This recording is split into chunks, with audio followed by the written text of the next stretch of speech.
Francis, and this is Sistah Scifi Wind Down Wednesday, where we work hard to make Wednesdays your new favorite day of the week.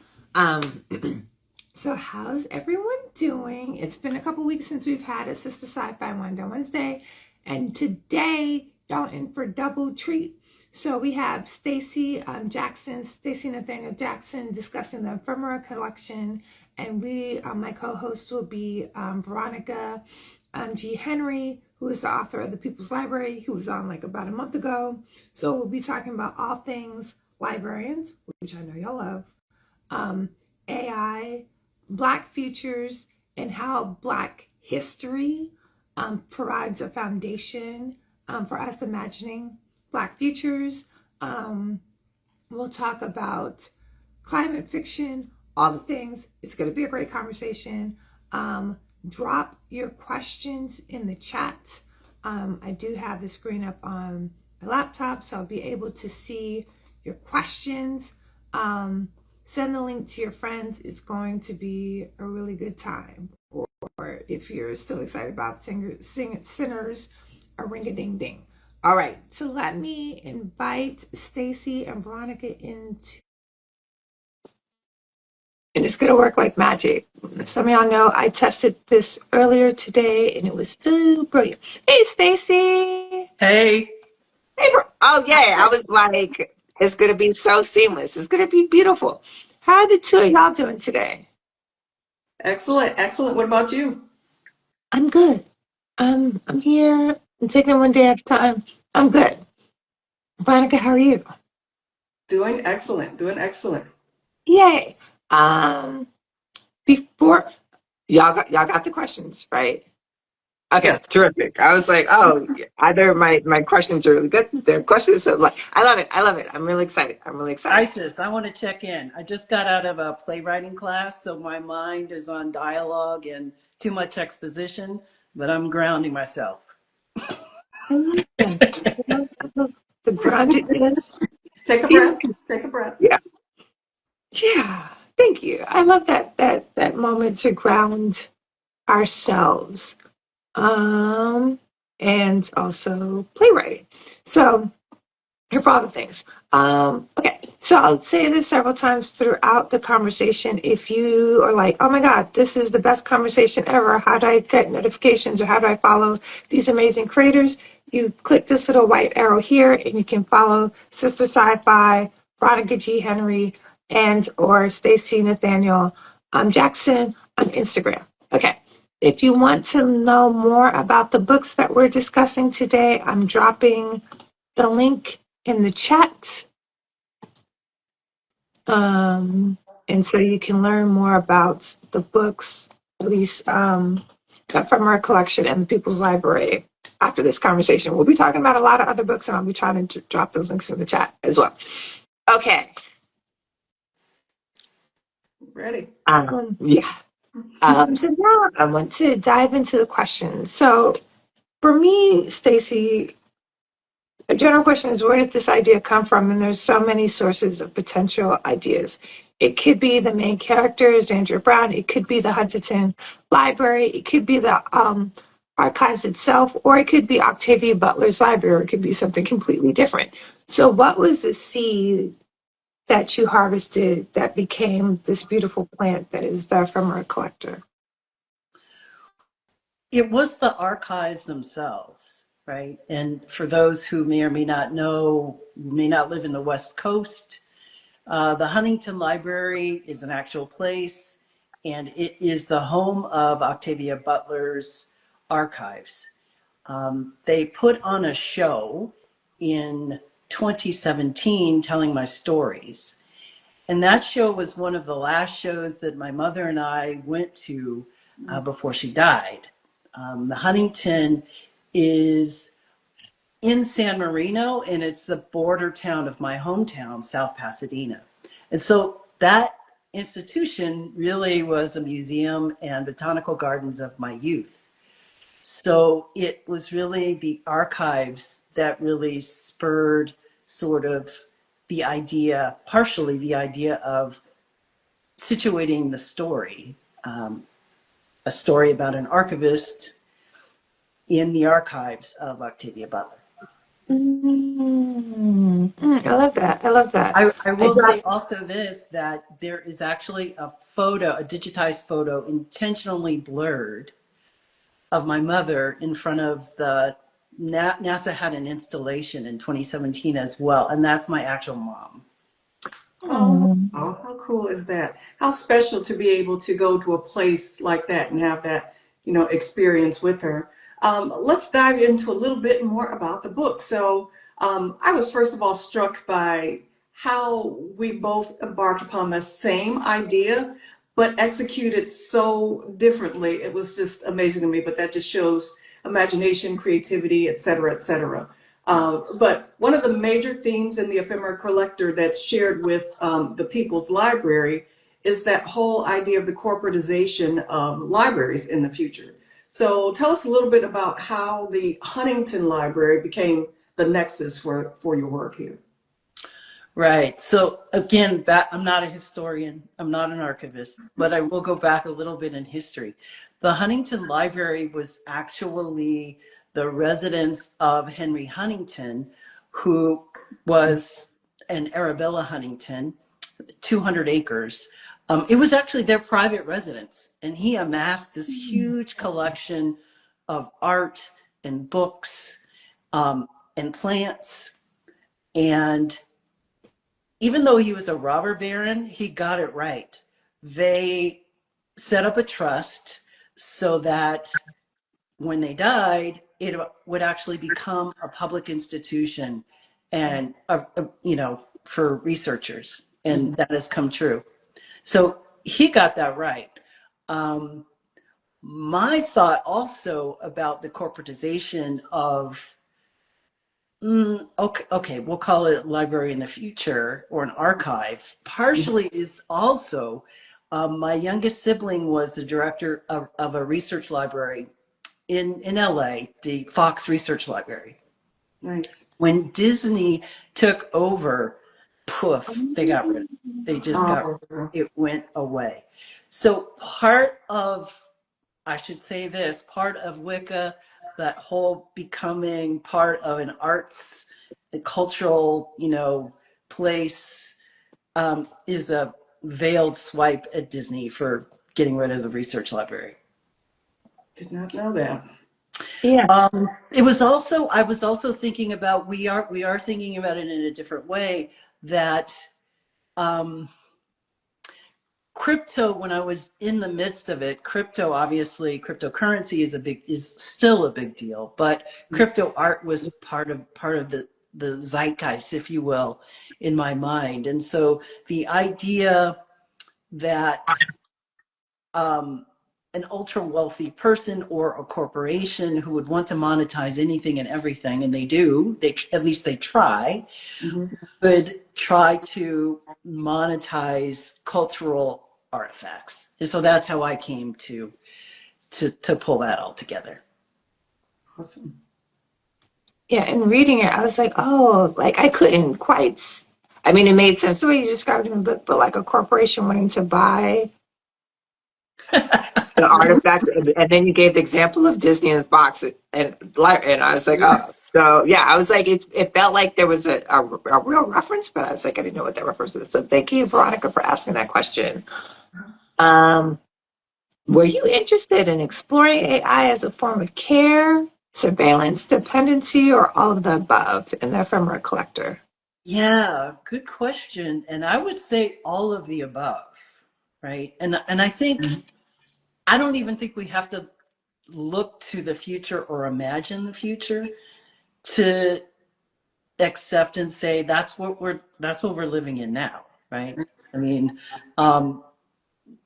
from bots, from obviously Siri and Alexa to there is a product called Rudy. It's a caretaker. Let me say this, for my vision board, these machines, bots, they physically exist in some form or fashion today. So the sort of autonomous security bot exists. Rudy actually has been sold to help elderly and to take their medicine, to help them not feel lonely, vets as well. The names have been changed. Rudy is Rutgers. But Siri and Alexa, that was my initial thought. My editor's like, people already, and the thing is, people already have a relationship with those algorithms, believe it or not. And so writing something that is counter to people's actual, experience, she's like, I think you need to change the name. So I did.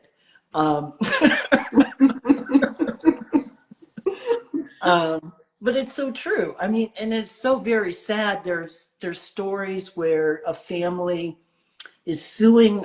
I don't know who they were suing, but there was a chat bot that this kid was, in discussions about suicide.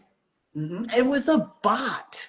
Yeah. And this kid goes through with it. Yeah. I mean, we're living in this dystopia now. I think where it will eventually go with, potentially artificial, AGI, general intelligence, I don't know. But I think we're living in it now. You make a really good point there, because I see a lot of things online that talk about resistance, that talk about not using perhaps the existing tools that are out there, like ChatGPT or Claude or any of the others. But what I'm thinking is, but we're already there. You're already using it, whether you're aware or not. It's actually being baked into every aspect of our lives. I think I've read somewhere that, somewhere in the neighborhood of 50,000 to 100,000 data points are collected on us on any given day. We're already living in that dystopia, as you called out. So it's actually, it's pretty scary. Like you said, I don't know where we're going to go in the future, and I think we both try to imagine that, in our books. But we're in the beginning stages of it right now, and it's already deeper, I think, than most are aware. But that leads to my next question. Before we go to the question, I want to comment on what you just said. What I tried to do though as well is what can happen, unintentional consequences. What can happen when the algorithm actually wants to help, right? It wants to do something for someone's health care. And where is that line? And what happens when there is not, what's the word? Acceptance is not the word, but consent. Yes. Consent. Well, I'm worried about that. Yeah. As am I, because I think already so much is happening without our consent. So now is the time, actually 5 years ago, maybe 10 was the time to try to put some controls in place, right? To try to say, okay, this is a thing that can very easily get ahead of us, and perhaps we need to think about that, the implications, the story that you just, talked about with the team. But that probably should have happened a long time ago. We can only hope that, personal responsibility's got to play a part in this. But like, as I was talking about, the unfortunate thing is I don't think we all realize the depth in which we're already, in this space. So it's just something that we all have to really kind of think about. And I'm guilty of it, right? If I want the free app thing, blah, blah, blah, check, just give me the thing so I can get there, right? I'm giving it away. Yes, absolutely. Question. I wanted to ask you about your main character. So in my novel, Echo London, my main character is neurodivergent. So is Xandria. Her condition is, help me with it, dyscalculia. Is that right? Dyscalculia. Yeah. Tell me about that, your relationship to it. Was it something that you just found in research, or how did you come up with that? Unfortunately, no. I have dyscalculia. I cannot do math without counting on my fingers. And of course, as a kid, you have a lot of shame. It doesn't go away. It just does Mhm. not go away. Does not go away. Um, and I went to Catholic school, and so of course my knuckles got wrapped with a ruler. Um, the very amazing and crazy thing is that I made my living as ultimately at the end as a finance director. So, and I went to, I was so nice as I actually have my MBA from Berkeley, and I hired a tutor because that was my quote accommodation, if you will, not formal. These days, if I have a calculator or a computer, that's cool, but I do stay away from numbers games. I don't like playing cards with people. I have shame about that because cards, you've got to, how, what? And I don't, I'm not going to say that out loud to people. Or Mahjong. I almost started crying two summers ago when a friend was trying to teach us play Mahjong, and I'm like, and he sort of like, I told you that, right? And it was some kind of numbers counting thing. So, yes. That is something, and I don't want to even say struggle with. I've figured out a way to deal with it. Right. Yeah, it echoes so much like Echo's experience with synesthesia and like her difficulty like processing numbers, and like that's real, right? And how you navigate that, and how you feel forced to mask it, and all the things. So Yeah. yeah, I love those themes, and I love that it was a shared theme, neurodivergence, in both books, and then also goes all the way back to like um Lauren Oyalamina and like her neurodivergence. And so I like that thread of neurodivergence. Um, I will say this. I mean, and I'm not sure about your book, how the relationship, her own relationship with herself, but my character, Xandria, as well as me, it's like, how can you feel super smart and super dumb all like at the Yeah. same time? It's an interesting thing to hold. It is, yeah. And my character kind of took it in a slightly different way. For her, it caused her to be more introverted, simply because she wasn't sure with synesthesia. The way it manifests in her in the book is that different numbers evoked a different emotion. So you could be out, you're having dinner, you're looking at a menu and see a number 0, and you kind of like fly into a rage. So because of that, and I guess it's very similar to what you described. Now that I think about it, it just impacts your ability to function. And I'm going to put air quotes around this normally, in a group or in society. So Mhm. I thought it was interesting to examine, in the same thing that I saw in your character, how having this condition just impacts your personality. It Mhm. impacts how you move through the world on a day-to-day basis. Simple things that people take for granted become a challenge.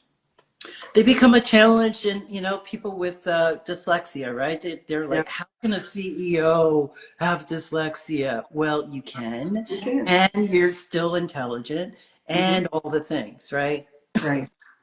Exactly. yeah, and Definitely. you mask it a lot. And you hide it very well.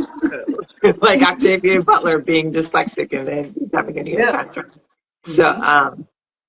so speaking of curation, how do you think of curation as both an act of love and an act of power? And curation is a big theme in the Ephemera Collector. Yeah. Um,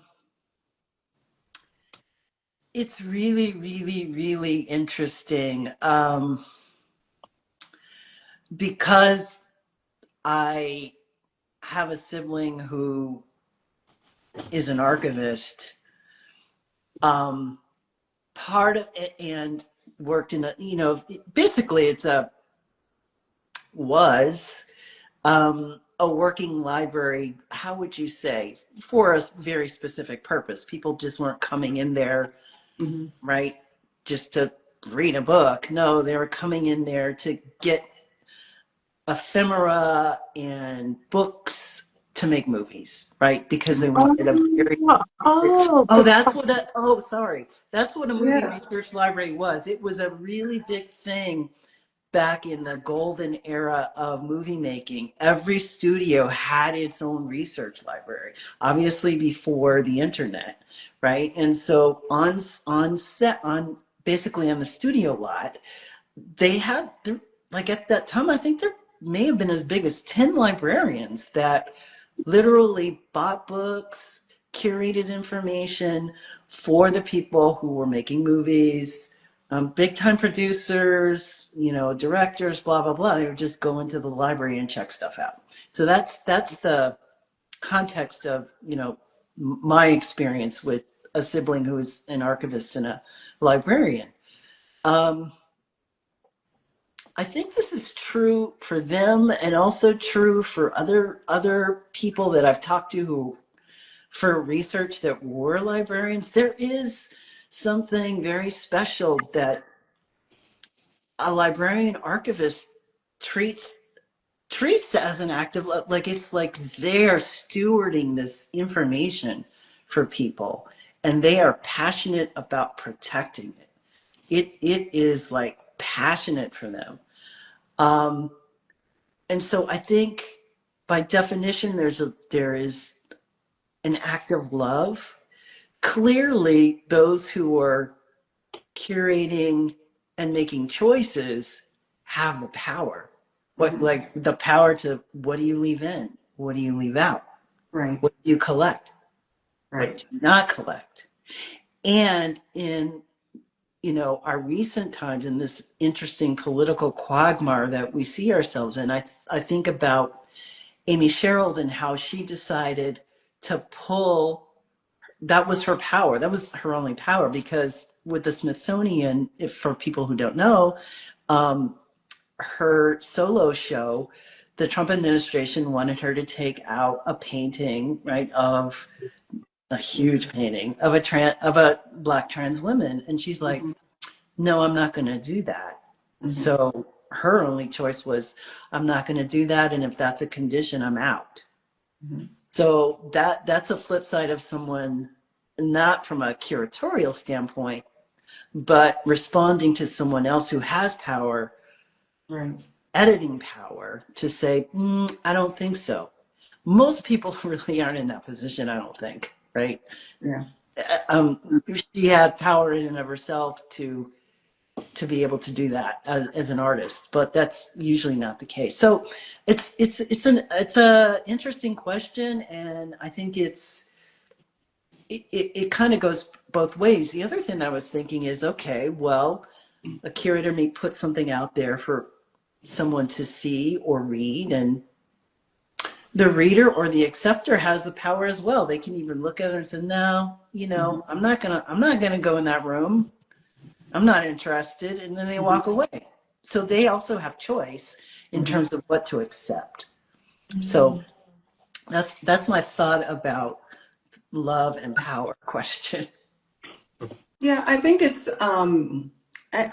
really interesting from the perspective of Xandria's position, just being able to make what you talked about, that decision, right? Whoever's controlling this library, any library in the future, they're going to be able to make decisions about the future. They're going to be able to make decisions about their present and the future based on the things that are collected today. And the people who make the decisions on what's important, what's collected, what we keep, that's going to determine the story that's told about us. Yeah. And so the people, I'll ask you to speak a little bit about that. Yeah. I think it's so important to have a variety, a diversity of, if we can, right, of thoughts around who collects what, who gets to collect what. I mean, part of the point of the Ephemera Collector and ephemera in general, and I think we'll probably get into this a little bit more, is the mundane, the everyday. That is collectible. Yes. Not only is that collectible, let me be clear, people make money off of this stuff. They buy and sell stamps. They buy and sell, posters of this, that, and the other. But I hear what you're saying. There is a lot of power in the decision making of what gets kept Right. and what gets thrown away. Mm-hmm. Definitely. That takes me to another thought I had, and beautifully done. Let's talk about the structure of the novel. So, this whole mosaic, we have narrative, we have poetry, we have this whole collection of ways in which you somehow or another managed to knit together this story. So let's talk a little bit about that structure and how you came about the decision to write it in that way, and how the writing process went for you. Yeah. So I am a writer, a poet, a playwright. I'm also a puzzler. I can tell. My sweet spot is 3,000 pieces. Oh, well. I have a process in terms of getting my corners and finding all of the, edges first, and then color coordinate, putting things in baskets and have all the pieces color coordinated before I start putting things together. This all makes sense to me now. That is like who I am. And it came out in the structure of the book, in terms of having things, not just the words, right, but having research, having footnotes, Yes. having an illustration as a chapter. It's like, wait, what? Mm-hmm. Yeah, just pause a moment. Mm-hmm. Next, turn the page. Yes. Which is the audio version of the book. Unfortunately, well, I shouldn't say unfortunately, it's a different experience. How about that? Mm-hmm. It's a very different experience because you don't get the visuals. It's also when there's research footnotes and strikeouts and all kinds of techniques, visual techniques, you get to choose. There's power. Back to creation, curation. The reader gets to choose what they're going to look at and what they're not going to look at. And depending on what they look at, they may get a different meaning, right? Yes. They may skip people skip prologues and epilogues all the time. Well, maybe you don't want to do that. Or maybe, so in an audiobook, you don't get that control, that option. Great. And just if you haven't read the Ephemera Collection, don't skip the prologue, don't skip the epilogue. They're the key parts of the book.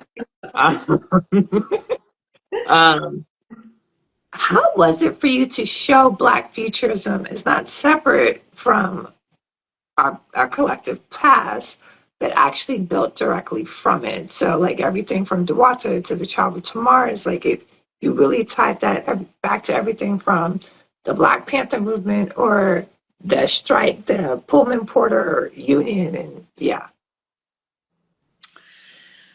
I don't think one can imagine the future without being grounded in the past and the present, right? I personally don't see it. That's number one. Number two, I envision this character as my descendant. And with envisioning this character as my descendant, there's a timeline, what she lived through, which why you have to go through the history. I mean, my editor said, after the first read, I didn't realize she's a millennial like me. And in fact, she is a millennial. And so what does that look like? What were those things that in real life, because part of this book is really pulling so much out of actual real life. I mean, a lot of things are fictionalized, but the impetus, the thought is actually something, either a real place or something that has happened. So that's just the way I decided to approach this character and approach her life. And so again, I personally couldn't see writing a future without bringing her descendants, our past, into the near future and distant future, if that makes any sense. Absolutely. One thing that we haven't touched on yet that I wanted to ask you about was memory and how it ties to ephemera, and actually the problem that that Xandria has with long COVID. So her memory is compromised, yet ironically, she has to be the steward of this cultural memory. So talk a little bit about that dichotomy. Well, that's the tension, right? I mean, that's just not. It's. I don't want to say it's not probable, but that therein lies the crux of, a dramatic situation where it's in your face. And,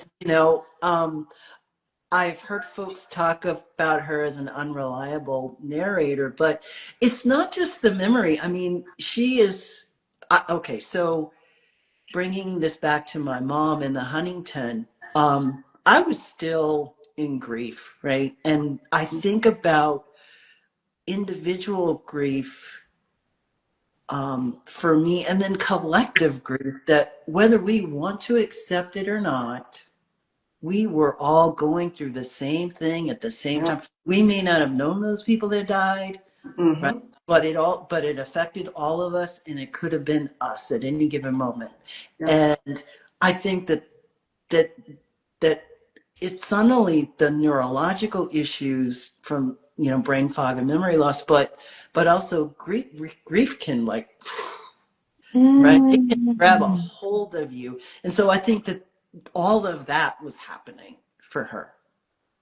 Absolutely. Yeah, when I thought about that, and I thought about, the AI bots that were her assistants, at one point I thought, okay, they're helping. And then as I kept reading, I'm like, wait a second, that one's a little problematic. So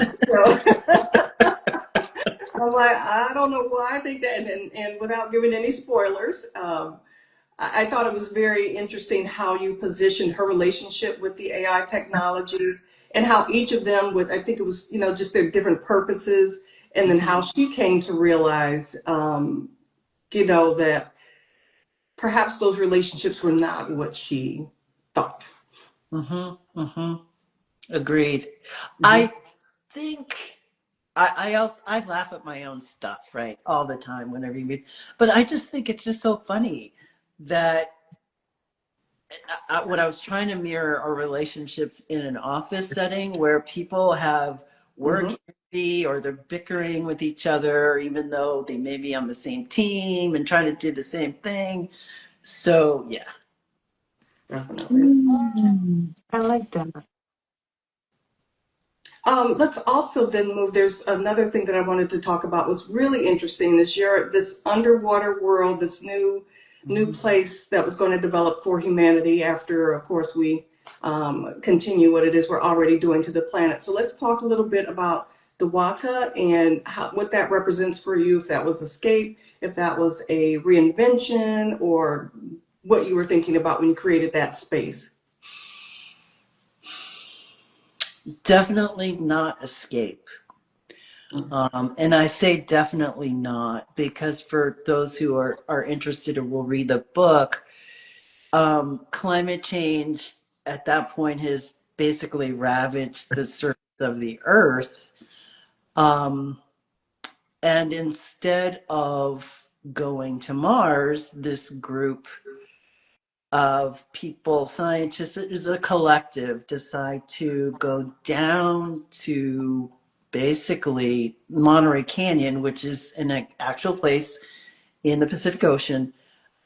Monterey Canyon actually is deeper than the Grand Canyon, literally deeper than the Grand Canyon. And so, they go down and they figure out a way to live at the bottom of the ocean. So I don't see it as they don't see it as an escape. They see it as Earth is home. Right. And we're not going to plunder with these Mars plunderers. Right. And I think about Elon Musk. And I think about, if you go to his website, SpaceX, they're already selling seats to go to Mars. Back to that idea of monetizing everything. I mean, they're selling T-shirts. They've got, suits, and they're taking reservations. For payload to Mars, and I'm not making any of this up. Yep. So I should say that Diwata is a place that, Black and brown folks have decided to, nope, we're not doing it. We're not doing it. We're not doing it. So no, I don't see it as escape. I do see it as a form of, reclamation and reinvention at the same time. Absolutely. So I should say this. Andrea thinks say that last sentence one more time. I should say Xandria thinks that. Exactly. I said. Diwata becomes like there's the water, the place in the book. There's the water, like the reference to like it actually being deeply underwater. There's like Diwata. I think at one point in the book, it's like potentially it's like an exhibit. Like so, Diwata is like several things. And Diwata actually is a reference to Philippine mythology of like Yes, that was the yes. spirits. Yeah. Yes, that's so like Diwata is there and it holds several energies throughout the book. So speaking of the importance of preserving the ephemera, the small things, flyers, uniforms, posters, clothing, as traces of ordinary life, what do you hope the reader will take from Xandria's work? And would you be willing to read an excerpt that embodies this? Sure. My hope is that people think about their own lives as worthy of preserving, and the small things, that ticket to the show that you love, right? Or even, I'm making this up completely, but that favorite hair care product that they don't make anymore. Yes. They probably should have made it Hold on to that label because it might be worth something one day. I mean, seriously, that all sort of the ephemeral is important, right? And that it is history. That it is history. It's your own history, and it will and can become history for others. That Black Lives Matter poster is it's gonna keep, because somebody might want to disappear it. Yep.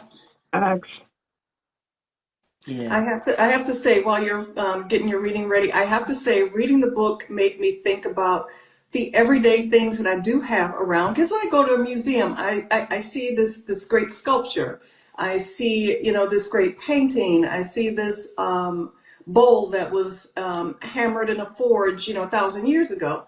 And that's what I think of as having historical significance. But reading your book made me think of things completely different. So I'm looking around my home and I'm like, okay, when I'm gone and, someone from my family picks up this little piece of a ticket that I had from a Prince concert, they're going to understand, okay, yeah, she was the biggest Prince fan in the world. So Right. I started, and I am, but it just started making me think about the things that I have around my house that I don't think about anymore, but tell as much of a story as that, 1,000-year-old bowl. Absolutely. Absolutely. And how much inspiration again, like when we think about like Octavia Butler's notebooks and like in the archives, it has her receipts and like the notes that she made on this, like inside book margins and all that kind of stuff, and how grounding that is in contextualizing her work today. Yep. So, but then it becomes, where do you keep it? What? So Yeah. there is a borderline. It's true. It's true. It's true for a professional, and it's true for someone who's thinking about archiving their own life. There's Yeah. a borderline between, let's just say, hoarding, right? No, Yeah. it's true. Hoarding, Mm-hmm. and again, back to that question of power, really, even if you're, curating your own life, Mm-hmm. what makes sense to keep and Yes. what makes sense to get rid of, Mm-hmm. right? Yeah. It's an ongoing kind of thing. Yes. Yeah. Absolutely. And I it's so love good. that you turned that on in my brain. Love that. Yeah. And it's so, because I'm just like, I could see Butler writing and throwing away manuscript after manuscript in Parable of the Trickster. Mm-hmm. What would we do to like see any one of those completed manuscripts? Anyway, Okay. yeah, the next question. Did you want me to read or no? Yes. Yes, Yes. please. Yes, please. Yes, please. Okay, I won't read that much. This is probably from almost in the middle of the book. An abundance of racist images existed in 19th and 20th century African American ephemera. Watermelons, mammies, and pickaninnies were unsurprisingly the least offensive materials. Xandria believed exhibiting and trading BLM ephemera had the power to heal. Her philosophy helped persuade Ephemera Society members, based on mutual benefit for collectors, scholars, researchers, archivists, and dealers, to be bold. She took pride in being viewed as a cultural bridge builder. Her thought leadership wasn't a stretch. It was how she grew up. Her dad was proud of artifacts passed down from his father. Boots worn by Negro troopers from the American Civil War, the Ghost Dance War, and Wounded Knee. There was no reason for anyone in the family to challenge the boot's provenance, neatly stacked in oversized plastic containers in his garage. Uncles, aunts, and cousins on both sides of her family kept the collecting tradition alive. Black ATA tennis rackets were Uncle Wayne's primary interest. All things Mammy were cataloged and stacked in Aunt Tata's closet.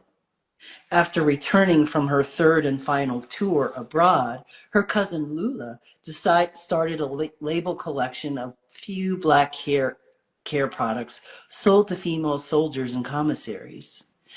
Cousin Tito collected African American motorcycle club jackets, while Jamal, her second cousin, collected bandanas worn by the Crips. I'll stop there. One of my favorite passages. It's amazing that you picked that.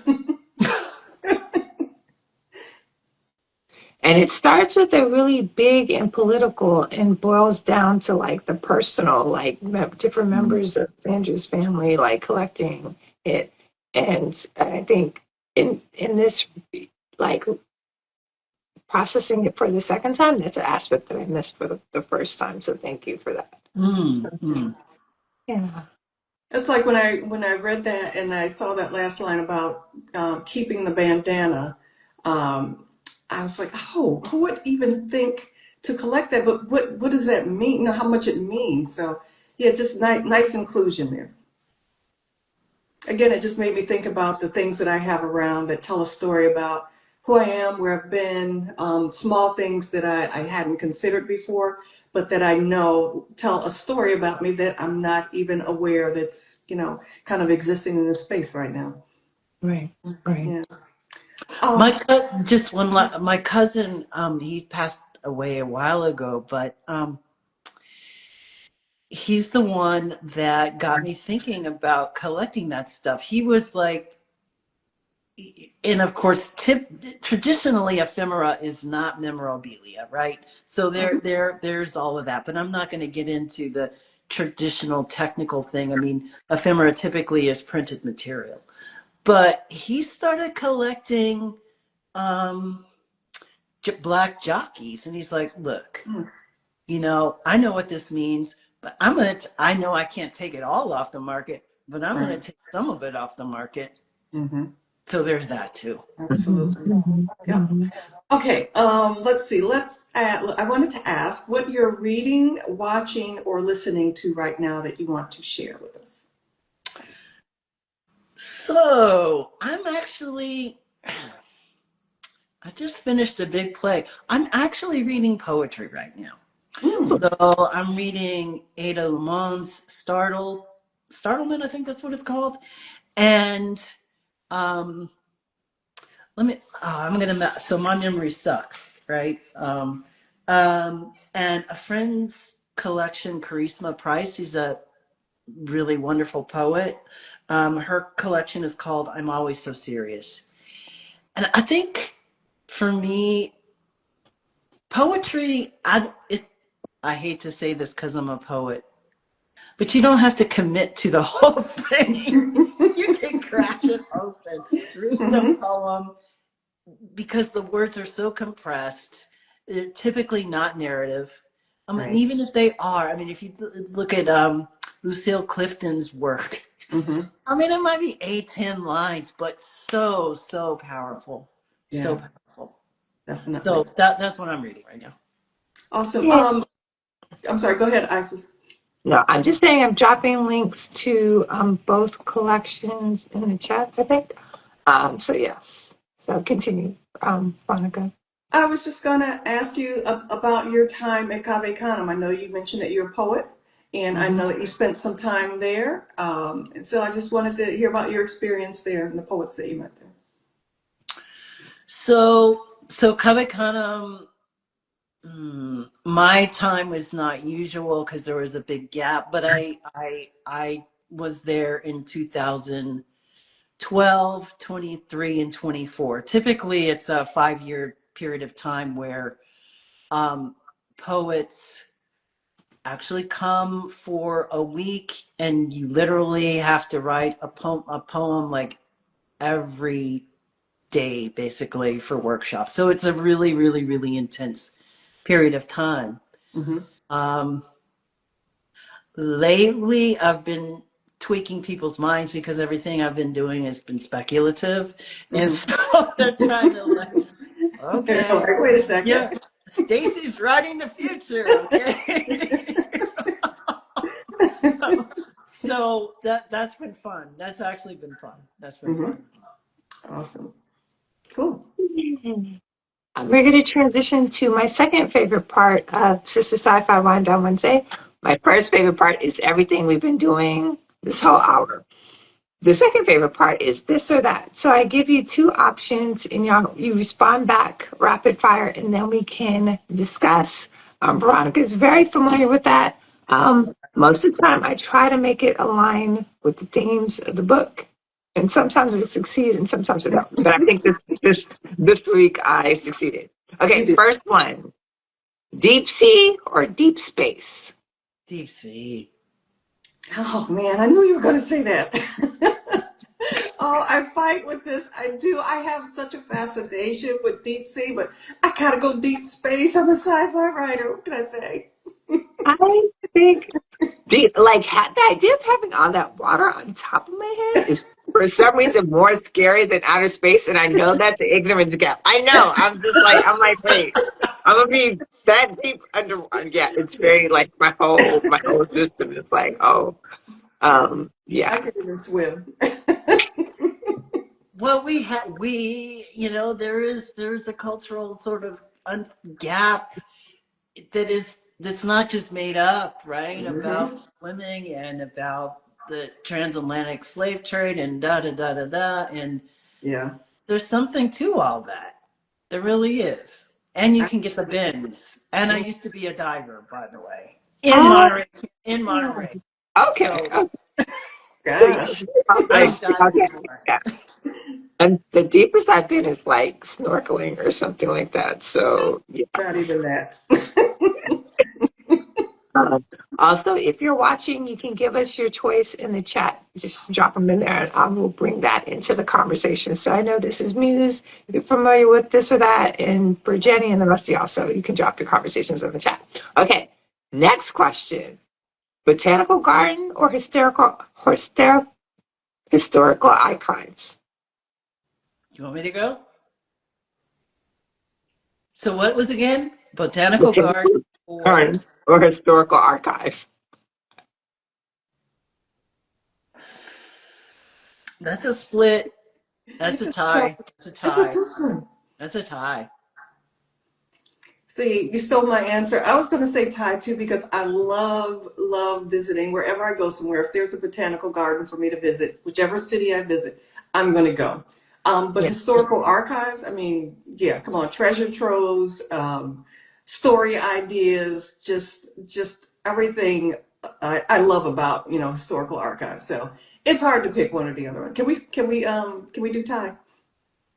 You're more, yeah. You're more than welcome to. No, I mean, the way you say it, that makes sense. But I'm like, I just entered like my plant mama life, so I'm like, oh, I have to Mhm. go to the historical, like to the botanical garden, but I don't know. But y'all make a very compelling point, so maybe I should change my life. I'm gonna Wait. read. So let me get a little bit heavy on this. It's a Hmm. tie because a botanical garden is an archive. It It has is. been curated. It has It been has been curated. That's right. curated. Okay. hmm And it's curated for a reason. And they all have their themes, hmm right? And literally at the Huntington, there are scientists that are literally like working on, I don't know plants all that well, but doing the thing that scientists do with respect to, keeping things alive, propagating, stuff like that, Right. bonsai, blah, blah, blah. So that's why for me it's a tie because I think they're the same thing. Very good Okay, point. Very good okay. point. See there. Love it. Love it. Boom. So you can have your cake and eat it too in this situation. So I love it. I love it. I love it. I'm a bring in occasionally educational comment. I'm going deep space for the same reason. Ocean is terrifying, but I do want to see the stars. So Yeah. Okay. um, I guess that was a good this or that when it's split 50-50. Um, so the next one is spend the day at the Octavia E. Butler Archives or the Langston Hughes Archives. Mm. Ah, that, that's also tough. Okay, I got to see it. I'm going to go with the Langston Hughes Archives. And it's only okay. Don't shoot me. Don't No, shoot me. no, there's Oh, that's the surprise. There's no judgment in that. no, no, this is crazy. But I am such a fan. And okay, see, here's the reason. I feel like if I had to make a choice right now, I would go with Langston Hughes because I feel like I've read so much and seen so much of Octavia's archive and her work and I haven't Um, seen anything relative to the Langston Hughes archives. I would take that first. okay, okay, okay, okay. I have a question. Do they exist? Because that might be a reason you haven't seen it. I do know the Huntington does have something of his, but I think it's very small. I don't think Mm, it's a huge amount. So that's a fair question. I would be interested in it if it existed. Yeah. hmm Because in the Ephemera Collection, there's a mention of a Hughes archive. Did I switch? Yes. Okay. I was like, did I completely make this up? Yeah. So that's for that. Yeah. Yeah, it is at the Huntington. I don't know. I could look it up to see what they have. But I mean I mean, Octavia obviously, pre-death decided that, all Yeah. this stuff was gonna go there. hmm Yeah. Yeah. I don't. Until we had this discussion, I was like, oh yeah, I'm definitely gonna pick Octavia. Somehow I still haven't been to the archives, but I did read Harlem Rhapsody, and now like knowing like that Langston Hughes archives may not actually be a thing. Just the fact that it's not a real thing makes it even more compelling to me, or not a current thing makes it that Yeah. much more compelling to me. hmm So and Harlem Renaissance and Langston, like I don't, so I don't know. Yeah. But Utopia Cab or CAB, Octavia E. Butler. I'm a sci-fi girly. I grew up hearing all about Langston and run into black women and run into science fiction. A black woman in science fiction was inspiring. So another vote Can't or a argue. vote for Octavia Butler Archives. hmm So yeah. Ancestors or descendants? Veronica. I like Stacy. Oh gosh, you're gonna put me on this one. No, this is the last one, so it's you have to answer first. Oh, there's one more after this. There's one more after this. Oh crap. Okay, I'll still want you to go first. Ancestors. I'm, I'm, Ancestors. I'm going ancestors all the way too. Sorry. I have to think about. Yeah. I mean, I knew it was like a weird choice because, like, if you don't choose your ancestors, you're not going to be here. It's kind of like a whole Back to the Future It thing. is. Right? But I feel like there's almost like a responsibility to our descendants. Yeah, So I don't know. it's a tough one. But yeah, y'all both said ancestors. Did we have a comment in the chat that also picked ancestors? I have Ancestors. questions. Mm-hmm. So, yeah, so that's fair. Who was Um, where's the ancestors?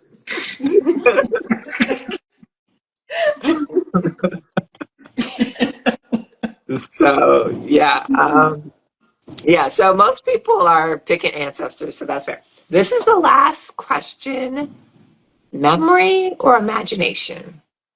Mm. Well, I'm going to say imagination, Veronica. I don't know about you, but I'm going to say imagination. here's the interesting thing. There's a space where the two overlap, right? Mm-hmm. If you look at some of the science, there's some serious questions about the accuracy of our memories anyway. Mm-hmm. Some people fall very much on the side that it's not very accurate at all, which is absolutely fascinating. And honestly, we could go into that and tie it into the Ephemera Collector and talk for another half an hour. But Mm-hmm. because of that, I'm going to also split on this because I think there's an aspect of memory that is a figment of our imaginations. 100%. I agree with you. I agree. Mhm. But the next time I do this, I'm gonna be like, no splits. Because y'all split on like every other one. Just FYI, I'm changing the rules. Like, no split. But Wait, no. but when there's a rational answer to support the I'm split, we got to justified. accept the don't you think? I do. Yeah. Stacey, what about you? Yeah. I did say ancestors, but if you're opening it back up to me, I'm gonna split it. Okay. Yeah. Okay. Yay! Thank you so much for participating in the Sister Sci-Fi One Down Wednesday. I had a blast all throughout. Thank you both for sharing your talent and your creativity with the world. I'm truly grateful. Thank Thank you you so much. so Thanks for much. having me. Thanks for inviting me, Stacy, and allowing me to join you to talk about your wonderful book. Absolutely. Go get the Huzzah. People's Library, everybody. Get all the books. Yay. Get all the Awesome. books. All right. Talk Thank soon. you. Bye. Bye. Bye.